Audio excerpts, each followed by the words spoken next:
Good morning, students. Today we will discuss about the remaining point of the chapter 4 Geo 8th class Agriculture. In the previous point we will discuss about the mixed farming. Mixed farming में मैंने बेटा आपको बताया था mixed farming वो होती है जिसमें दो टाइप के डिफरेंट जो क्रॉप हैं वो ग्रो की जाती हैं।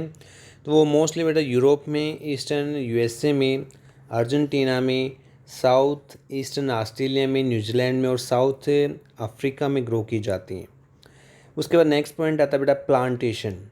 प्लांटेशंस क्या, कॉमर्शियल फार्मिंग का एक टाइप है जिसमें where single crop of tea, coffee, sugar cane, cashew, rubbers, banana and cottons are grown.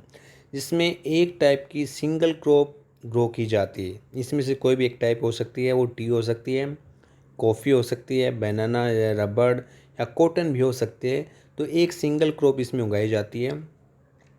Large amount of the labours and capitals are required. इसमें बड़ी मात्रा में लेबर और जो कैपिटल है, पूंजी की आवश्यकता होती है, काफ़ी रिक्वायर्ड है। द प्रोड्यूस में be processed on the farm itself और इन नियर बाय फैक्ट्रीज। और इसका बेटा जो उत्पादन है आसपास के जो फैक्ट्रीज में प्रोसेस के रूप में किया जाता है। The development of the transport network is दस इसेंशियल फॉर सच फार्मिंग। और इस टाइप की फार्मिंग के डेवलपमेंट के लिए जो ट्रांसपोर्ट का जो नेटवर्क है वो काफ़ी इसेंशियल है, काफ़ी आवश्यक है। Major plantation are found in the tropical regions of the world.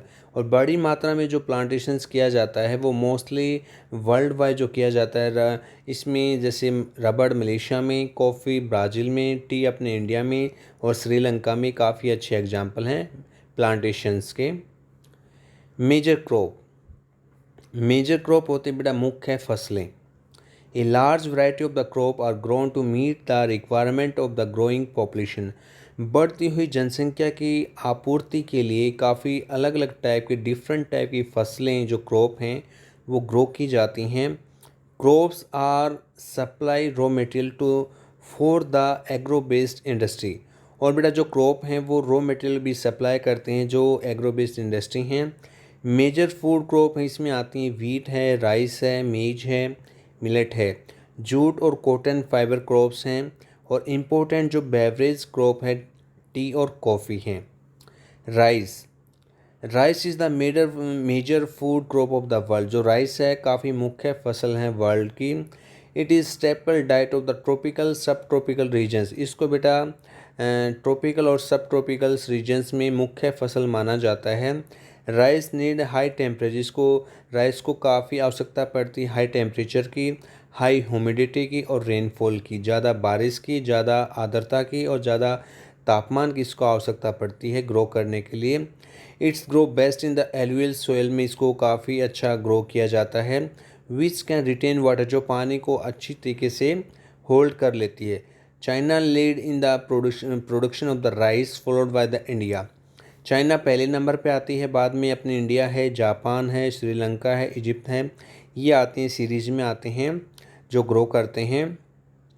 In the favorable climatic conditions as in the West Bengal and Bangladesh, 2 and 3 crop a year are grown।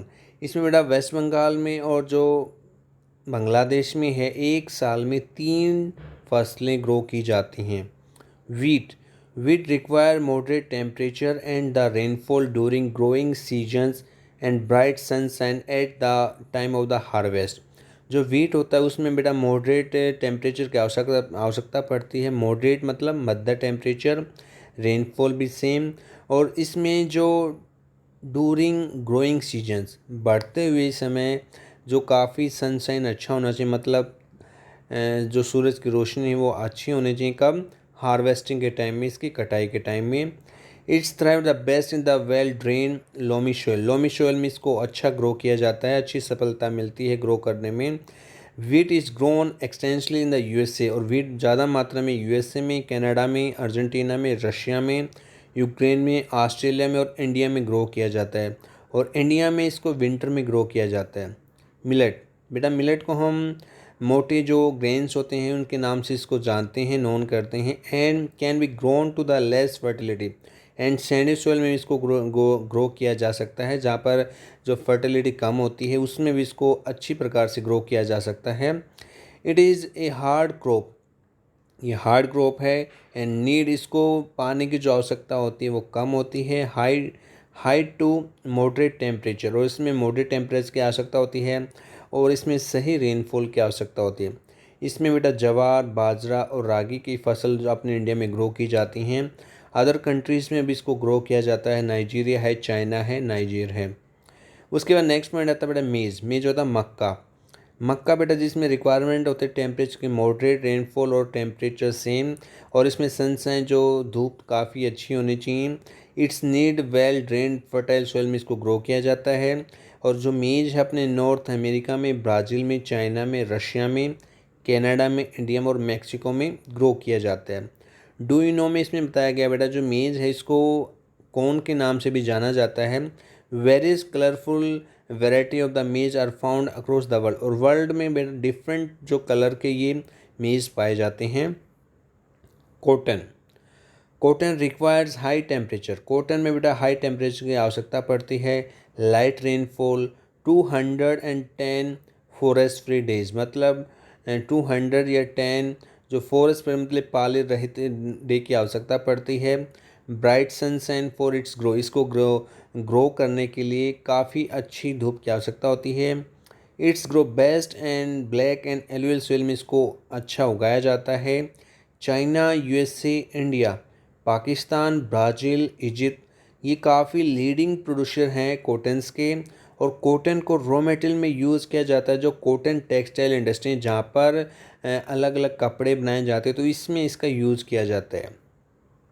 Jute, jute को हम golden fibre के नाम से जानते हैं। It's grow well on alluvial soil में इसको grow किया जाता है, जो काफ़ी अच्छी सोयल है। इसमें जो टेम्परेचर हाई होता है, हैवी रेनफॉल होती है, ह्यूमिड क्लाइमेट होता है जिसमें आर्द्रता होती है। And this grow in the grown is the tropical area, tropical area में इसको ग्रो किया जाता है। अपने इंडिया और बांग्लादेश में इसको बड़ी मात्रा में ग्रो किया जाता है। Coffee, coffee require warm and wet climate, coffee को बेटा गर्म और जो वेट है आर्द्र क्लाइमेट की आवश्यकता पड़ती है। And well drained loamy soil में इसको ग्रो किया जाता है। And hilly slopes are made more suitable for growth of this crop, और जो स्लोपिंग वाले एरिए हैं ये काफ़ी सूटेबल होते हैं इसके लिए ग्रो करने के लिए। और ब्राज़ील इसमें लीडिंग प्रोड्यूसर्स है, उसके बाद कोलंबिया और इंडिया आता है। इसमें बेटा एक पॉइंट्स रह गया, उसके बारे में डिस्कस करते हैं। वो discover the coffee plant, coffee plant को किसने डिस्कवर किया। They are the different versions about the discovery of the coffee, coffee के बारे में डिफरेंट जो अलग अलग कहानियाँ हैं इसकी डिस्कवर के बारे में, इसकी खोज के बारे में। इसमें बताया जाता है कि 850 के दौरान काल्दी नाम का एक जो अरब गोट हर्डर था, वो काफ़ी पजल था। क्यों? Why the queer antics of the flocks tasted the berries of the evergreen bush on the which the goats were feeding, उसकी जो बकरियां थी वो एवरग्रीन बस को खाती थी, जिसकी वजह से वो काफ़ी अच्छी कूदती थी, काफ़ी उसमें एनर्जी आती थी। तो उसने क्या किया, उन्हीं जो एवरग्रीन जो बस को टेस्ट किया, और टेस्ट करने के बाद में उसको काफ़ी अच्छा फ्लेवर लगा। उसकी सेंस के अकॉर्डिंग उसने पाया कि उसने काफ़ी अच्छी जो सीड हैं जो काफ़ी एनर्जी देते हैं, तो इसके आधार पर उसने दावा किया कि उसने इसको डिस्कवर किया है, खोज की है। फिर उसके बाद नेक्स्ट पॉइंट आता है बेटा टी। टी एक बेवरेज क्रॉप है, ग्रो ऑन द प्लांटेशन, मतलब एक ये बेवरेज पेय पदार्थ है। दिस रिक्वायर कूल्ड क्लाइमेट, इसको काफ़ी ठंडे क्लाइमेट की आवश्यकता पड़ती है। और वेल डिस्ट्रीब्यूटेड हैवी रेनफॉल, काफ़ी अच्छी रेनफॉल की आवश्यकता होती है पूरे साल। इसको ग्रो करने के लिए जो टेंडर लीव हैं, काफ़ी इसकी जो कोमल पत्तियां हैं उसको ग्रो करने के लिए काफ़ी अच्छी रेनफॉल की आवश्यकता पड़ती है। फिर में इसमें नेक्स्ट पॉइंट आता है बेटा it's a need well drain loamy soil और जेंटल स्लोप, मतलब ये काफ़ी जो लोमी सोयल में ग्रो किया जाता है, इसमें काफ़ी बड़ी मात्रा में लेबर की आवश्यकता होती है, क्योंकि वो पत्तियों को चुनते हैं, पिक करते हैं। Kenya, India, China, Sri Lanka produce the best quality T in the world, मतलब ये जो देश हैं काफ़ी अच्छी क्वालिटी की जो टी प्रोड्यूस करते हैं। एग्रीकल्चर्स डेवलपमेंट, एग्रीकल्चर्स बेटा डेवलपमेंट क्या होता है कि एग्रीकल्चर्स डेवलपमेंट होता है कि हम खेती में कैसे विकास कर सकते हैं, सुधार कर सकते हैं, डेवलपमेंट कर सकते हैं। तो जो एग्रीकल्चर डेवलपमेंट होता है वो बेटा एफ़र्ट्स, उसमें काफ़ी एफ़र्ट्स किए जाते हैं, जिसकी वजह से हमारा जो प्रोडक्शंस है उसको काफ़ी ग्रो किया जाता है। वो क्योंकि हमारी जो डिमांड बढ़ रही है, इंक्रीज हो रही है पॉपुलेशंस की, उसके अकॉर्डिंग इसकी एग्रीकल्चर्स को डेवलप किया जाता है। उसमें काफ़ी अलग अलग पॉइंट्स हैं जिसके बारे में हम डिस्कस अभी करेंगे। This can be achieve in the many way, इसको हम काफ़ी पर्पज़ से कर सकते हैं। हम अपने जो क्रॉप का एरिया उसको इंक्रीज़ कर सकते हैं। First point, the number of the crop grow, काफ़ी बड़ी मात्रा में हम अलग अलग क्रॉप उगा सकते हैं। इम्प्रूविंग, हमारी जो इरिगेशन फैसिलिटी को इम्प्रूव कर सकते हैं। फर्टिलाइजर्स का यूज़ कर सकते हैं। अच्छी क्वालिटी के जो बीज है, हाई जो क्वालिटी के बीज यूज़ कर सकते हैं। मशीनों का यूज़ कर सकते हैं एग्रीकल्चर डेवलपमेंट में। तो ये काफ़ी ऐसे पॉइंट हैं जिसकी वजह से हम एग्रीकल्चर्स को डेवलपमेंट कर सकते हैं। और इसमें एक लास्ट पॉइंट है जो हम फूड सिक्योरिटी को भी इंक्रीज़ कर सकते हैं, ताकि हम एग्रीकल्चर्स के जो डेवलपमेंट के उद्देश्य को पूरा कर सकते हैं। अब इसमें आता है एग्रीकल्चर जो हम डेवलपमेंट है वो डिफरेंट जो अलग अलग प्लेसेस में करते हैं, डिफरेंट जो वर्ल्ड्स में जो डेवलपमेंट जो कंट्री हैं वो लार्ज पॉपुलेशन है वो मोस्टली प्रैक्टिसाइज करते हैं, इंटेंसिव एग्रीकल्चर्स करते हैं, जहाँ पर where crops are grown the small holding mostly for the subsistence farming की जाती है। लार्ज जो होल्डिंग और उसमें क्या होते हैं जो सूटेबल्स होते हैं कमर्शियल जो एग्रीकल्चर्स के लिए होते हैं, उसमें यूएसए है, कनाडा, ऑस्ट्रेलिया में, जहाँ पर कमर्शियल फार्मिंग की जाती है। With the help of two case, इसमें दो केस इसमें बताए गए हैं जिसमें हम यूएसए और अपने इंडिया के बारे में पढ़ेंगे, जिसमें डेवलपमेंट किया गया है, जिसमें एग्रीकल्चर्स के मामले में काफ़ी डेवलपमेंट के जो उपाय हैं वो यूज़ किए गए हैं। वो हम बाकी पॉइंट जो नेक्स्ट पॉइंट में डिस्कस करेंगे। तब तक बेटा आप इस पॉइंट को डिस्कस करें, पढ़ें। कोई भी आपको डाउट आए या कोई भी आपको समस्या है आप डिस्कस कर सकते हैं। ओके बेटा, टिल देन ओके बाय।